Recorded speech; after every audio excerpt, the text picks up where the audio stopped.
നഷ്ടപ്പെട്ടു പോയിരിക്കുന്ന സുന്നത്തുകളെ ജീവിതത്തിലേക്ക് തിരിച്ചു പിടിക്കുന്നവർ അവർക്കാണ് എല്ലാ സൗഭാഗ്യങ്ങളുമെന്ന് ലോകത്തിന്റെ നായകൻ അഷ്റഫുൽ ഖൽഖ് നബി മുഹമ്മദ് മുസ്തഫ സല്ലല്ലാഹു അലൈഹി വസല്ലമ തങ്ങൾ പഠിപ്പിക്കുമ്പോ, എന്റെ പ്രിയമുള്ളവരെ, സുന്നത്തുകൾ ഒന്ന് തിരിച്ചു പിടിക്കിൻ.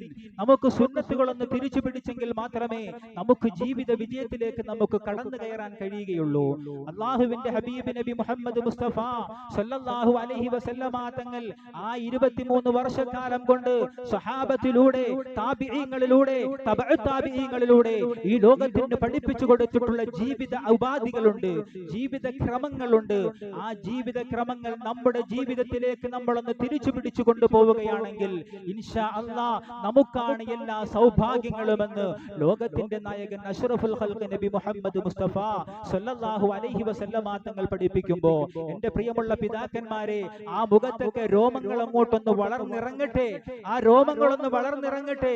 എന്റെ പ്രിയമുള്ള ചെറുപ്പക്കാരെ, നിങ്ങളുടെ തലമുടികൾ ഏതെങ്കിലും ജൂതന്മാരെ പോലെ വെട്ടിക്കൊണ്ട് നടക്കേണ്ടുന്നവരല്ല. പ്രിയമുള്ള വിശ്വാസികളെ, നമ്മുടെ മുടി എങ്ങനെയാണ് വളർത്തേണ്ടുന്നത്, അതെങ്ങനെയാണ് വെട്ടേണ്ടുന്നത് എന്ന് നൂറ്റാണ്ടുകൾക്ക് മുമ്പ് ലോകത്തിന്റെ നായകൻ അഷ്റഫുൽ ഖൽഖ് നബി മുഹമ്മദ് മുസ്തഫ സല്ലല്ലാഹു അലൈഹി വസല്ലമ തങ്ങൾ പഠിപ്പിച്ചു തന്നിട്ടുണ്ട്.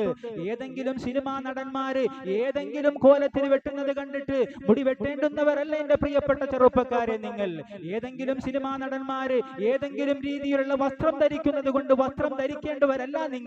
നിങ്ങൾക്ക് വസ്ത്രം ധരിക്കേണ്ടുന്നത് ഏത് രീതിയിലാണ്? നിങ്ങളുടെ പൊക്കിൾ മറയുന്ന രീതിയിൽ, നിങ്ങളുടെ കണങ്കാലുകൾക്ക് മുകളിൽ നിൽക്കത്തക്ക രീതിയിലാണ് നിങ്ങൾ വസ്ത്രം ധരിക്കേണ്ടുന്നത്. അതല്ലാതെ കണ്ട് സുജൂദിലേക്ക് പോകുമ്പോ പിറകെ നിൽക്കുന്നവന് നിന്റെ ഔറത്ത് വെളിവാകുന്ന രീതിയിലല്ല നീ നിന്റെ പാന്റ് ധരിക്കേണ്ടുന്നത്. എങ്ങനെയാണ് നീ മീശ വളർത്തേണ്ടുന്നത്? ഏതെങ്കിലും മദ്യപാനികൾ മീശ വളർത്തുന്നത് പോലെ അല്ല നീ മീശ വളർത്തേണ്ടുന്നത്. മീശ വെട്ടേണ്ടുന്നത് എങ്ങനെയാണ്? നീ നഖം മുറിക്കേണ്ടുന്നത്. അതും മുത്തുനബി മുഹമ്മദ് മുസ്തഫ സല്ലല്ലാഹു അലൈഹി വസല്ലമ തങ്ങൾ പഠിപ്പിച്ചു തന്നിട്ടുണ്ട്. എങ്ങനെയാണ് നീ മലമൂത്ര വിസർജനത്തിന് വേണ്ടി പോകേണ്ടുന്നത്? അവിടെ ഇരിക്കേണ്ടുന്നത് എങ്ങനെയാണ്? റോമാ സാമ്രാജ്യത്തിന്റെ അധിപന്റെ മുമ്പിലേക്ക് കടന്നു ചെന്നിട്ട് അള്ളാന്റെ റസൂലിന്റെ പ്രിയപ്പെട്ട സ്വഹാബി നെഞ്ചു വിരിച്ചു നിന്നുകൊണ്ട് പറഞ്ഞില്ലേ, എന്റെ പ്രവാചകൻ എനിക്കെല്ലാം പഠിപ്പിച്ചു തന്നിട്ടുണ്ട്.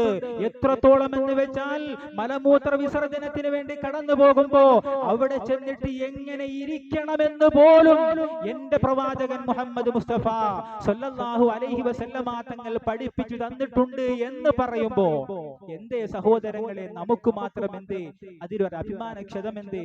അതുകൊണ്ട് എന്റെ പ്രിയമുള്ള പിതാക്കന്മാര്, സഹോദരങ്ങൾ എങ്ങോട്ടൊന്ന് വളർന്നു വരട്ടെ, ഇച്ചിരി ദാടിയൊക്കെ ഒന്ന് വളർത്തി, ഇച്ചിരി സുന്നത്തൊക്കെ വരട്ടെ, ഈമാനൊക്കെ ഒന്ന് പ്രകാശിക്കട്ടെ. നമുക്ക് റബീഉൽ അവ്വൽ അല്ലേ, ഒന്ന് തീരുമാനിച്ചൂടെ? അള്ളാന്റെ ഹബീബ് നബി മുഹമ്മദ് മുസ്തഫ സല്ലല്ലാഹു അലൈഹി വസല്ലമ തങ്ങൾ പറഞ്ഞ ഫതൂബാ ലിൽ ഗർബ, ആ കൂട്ടത്തിൽ പെടണമെങ്കിൽ കുഴിച്ചു മൂടപ്പെട്ടിരിക്കുന്ന സുന്നത്തുകളെ ജീവിതത്തിലേക്ക് മുറുകെ പിടിച്ച് ജീവിതത്തിലേക്കൊന്ന് മടക്കിക്കൊണ്ടുവരുവാൻ പരിശ്രമിക്കുക. നാഥൻ തൗഫീഖ് നൽകി അനുഗ്രഹിക്കുമാറാകട്ടെ. ഇന്ന് നമ്മുടെ പ്രിയപ്പെട്ട സഹോദരങ്ങൾ ഫലസ്തീന്റെ മണ്ണിൽ, ഗസയുടെ മണ്ണിൽ ദുരിതം അനുഭവിച്ചു കൊണ്ടിരിക്കുകയാണ്. എന്റെ പ്രിയമുള്ളവരെ, നമുക്ക് ഒന്ന് ചിന്തിക്കാൻ പോലും കഴിയാത്ത രീതിയിൽ നമ്മളൊക്കെ ഇന്നിവിടെ സ്വതന്ത്രമായിട്ട് ഈ മസ്ജിദിന്റെ ഉള്ളിൽ ഒരുമിച്ച് കൂടിയിരിക്കുമ്പോ എന്തോ ഒരു അവസ്ഥയിലാണ് കഴിയുന്നത്. നിങ്ങളോടൊന്നും വിശദീകരിച്ചു തരേണ്ട കാര്യമില്ലല്ലോ. അല്ലാഹു സുബ്ഹാനഹു വ തആല അവർക്ക് എല്ലാവിധ സഹായങ്ങളും കൊടുത്ത് അനുഗ്രഹിക്കുമാറാകട്ടെ. കൊല്ലാകൊല ചെയ്യാൻ വേണ്ടിയിട്ട് ഇറങ്ങി തിരിച്ചിരിക്കുന്ന സയനിസ്റ്റ് ഭീകര രാഷ്ട്രങ്ങളെ അല്ലാഹു സുബ്ഹാനഹു വ തആല ഒന്നുകിൽ അവർക്ക് ഹിദായത്ത് ഉദ്ദേശിക്കുന്നുണ്ട് എങ്കിൽ അല്ലാഹു സുബ്ഹാനഹു വ തആല അവർക്ക് ഹിദായത്ത് കൊടുത്ത് ലോക മുസ്ലിമീങ്ങളുടെ രക്ഷകരായി അല്ലാഹു പരിവർത്തിപ്പിക്കുമാറാകട്ടെ.